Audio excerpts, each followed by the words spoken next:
Imagine this. You're standing at the altar, heart pounding with excitement, ready to say "I do" to the love of your life, only to get a call that shatters everything. She's not coming. Worse, she's been cheating with your own brother, and your parents knew all along. That was my nightmare 2 years ago, and it turned my world upside down. Reddit, buckle up, because this family betrayal runs deep, and now it's come back to haunt me in ways I never expected. Let me take you back to how it all started. I was 35, thriving as a lead programmer at a booming tech firm, had just snagged a cozy house in a prime Boston neighborhood, and was about to tie the knot with Alexandra, 32, the woman who'd stolen my heart.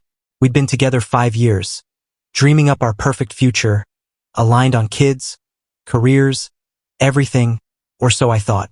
I met Alex at an industry conference where she was pitching for her marketing gig. She was sharp, ambitious, and lit up every conversation like fireworks. Our first date? We talked nonstop for hours about indie games and weird sci-fi flicks until the waitstaff practically shoved us out the door. But looking back, the cracks were there, glaring if I'd paid attention. She had this subtle edge with waiters, polite on the surface, but dripping with superiority. Little white lies piled up, like saying she was grabbing drinks with pals when she was really pulling all-nighters at work. She always twisted things to her advantage, never said sorry for hurting me, and pushed until she got her way. I chalked it up to no one's perfect and kept compromising, blinded by love. Then there's my family, talk about a red flag factory. I'm solid in IT, but nothing flashy.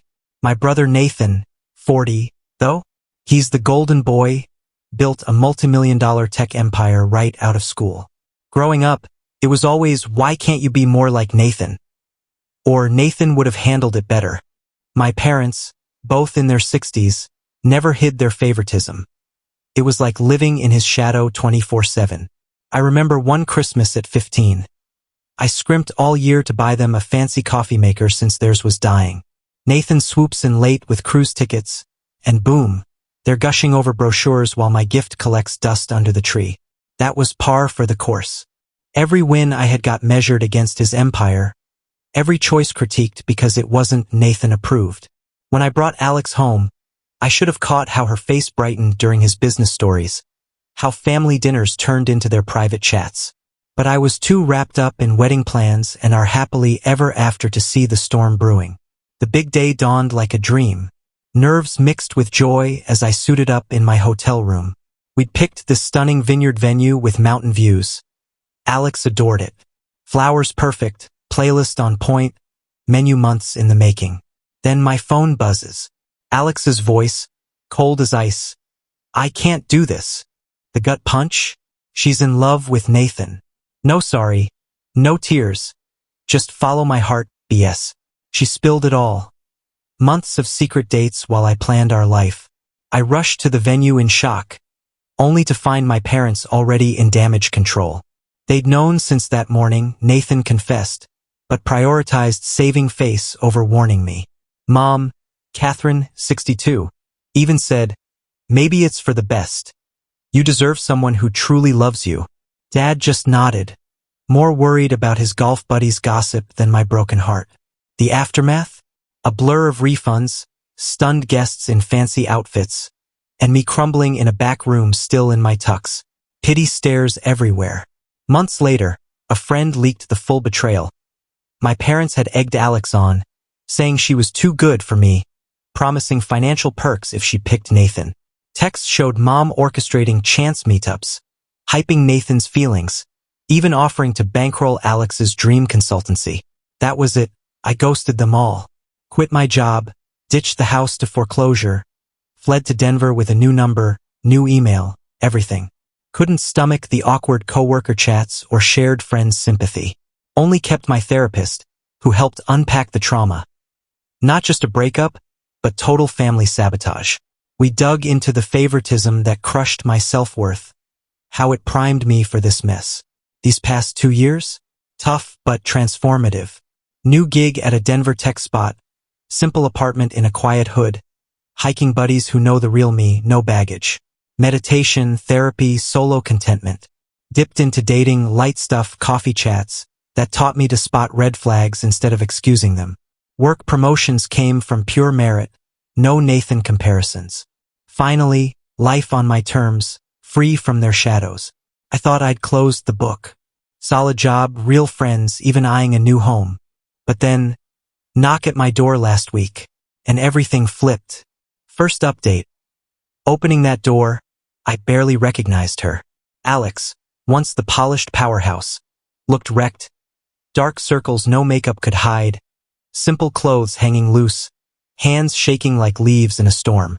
I let her in, and over coffee in my rebuilt sanctuary, she unloaded the horror show her dream life had become.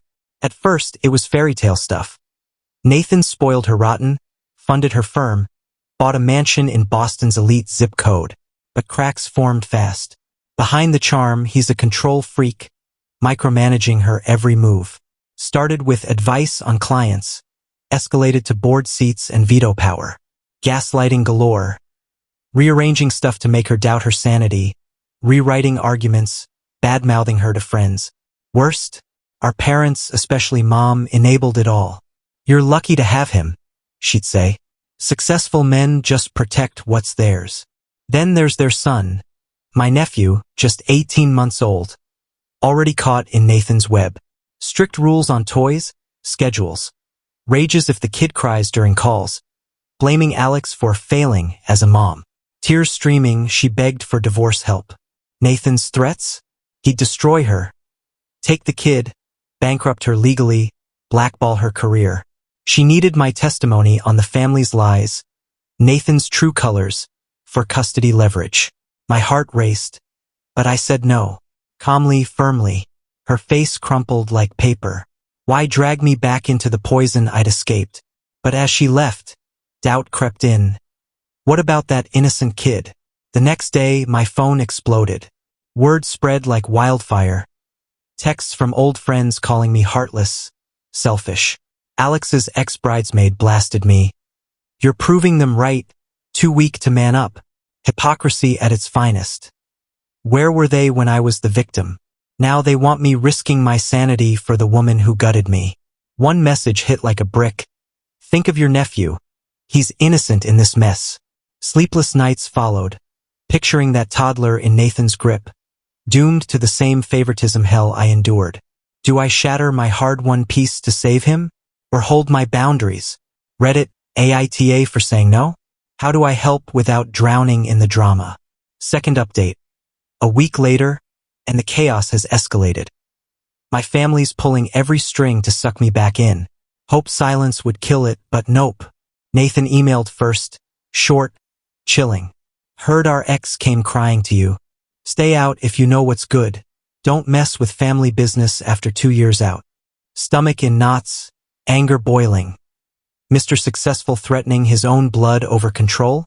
Then Mom called at work, voice dripping fake sugar. Honey, I know about Alex. She's just hormonal. Nathan's trying so hard as a dad. When I stayed quiet, she pivoted. His company's at a tipping point.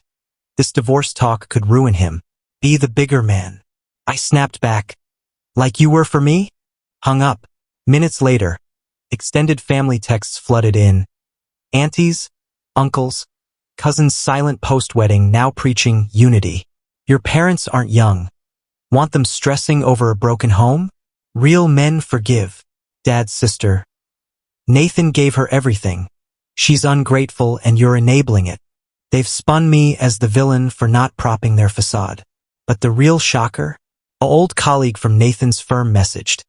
Seen rages, threats, shady finances, employees fleeing under NDAs. If you back Alex, others might speak up. But warning, Nathan's digging into my Denver life, address, job. Clear threat, he'd torpedo my fresh start, parents in tow. I've built too much here, great career, true pals, therapy wins. My shrink says document it all, but warns, don't self-immolate. Yet, if Nathan's hurting more than family, is this bigger? Reddit, how do you fight power, money, and blind loyalty? Worth risking my rebuild for justice? Third update. After tossing and turning for days, agonizing over choices, the dust has settled, but not how you'd guess. Let me spill what went down and why I chose my path. Therapy breakthrough first. My family's playbook. Create mess. Guilt me into fixing. Use me to sustain toxicity. Direct involvement just feeds the beast. But key insight. Help exists without self-sacrifice.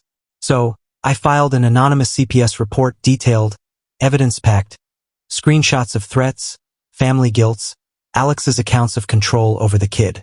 Added context. Nathan's history of manipulation, parents' cover-ups, like burying his DUI, settling harassment suits, shielding him with cash, even flagged potential work fraud from my contact. Not direct to CPS, but painted the full predator picture. Agonizing wait followed, no updates on Anon tips. But 3 days in, Nathan erupted, frenzied emails. I know it's you. Biggest mistake ever. I'll end your tech career. Watch your back in Denver, you're done. Mom's voicemail gutted me. How could you betray us? We gave you the world, this repayment? Nathan's crushed. They're treating him like scum. Hope you're proud. Dad? Lawyer drafted disownment threat if I don't fix it. Hypocritical much for someone already gone? None denied the abuse, just raged at exposure. Family flying monkeys unleashed. Distant relatives accusing blood betrayal. Social media vague posts on jealousy tearing kin apart. But therapy's clarity? I'm unmoved. Their tactics scream validation of my move. Then Alex texted, I know it was you. Thank you. I'm sorry. 9 words, first real apology, hit hard. Grapevine says CPS gave her edge. Emergency custody amid probe. Nathan's threats neutralized. Fallout's wild. I've locked down socials, alerted work security, lawyered up for protection. Unexpected wins. Silent cousins praising my stand, ex-employees offering statements, even flip-flopping friends now supportive. I'm at peace, chose boundaries while protecting the kid. No dramatic showdown, just smart change. If you're in toxic ties, remember, you can break cycles without full immersion. Sometimes, quiet action sparks the biggest shift. Thought losing Alex was rock bottom? Nah, it freed me from the dysfunction. Your darkest day can launch your best life. This is my final word, whatever comes. I did right by me and that boy.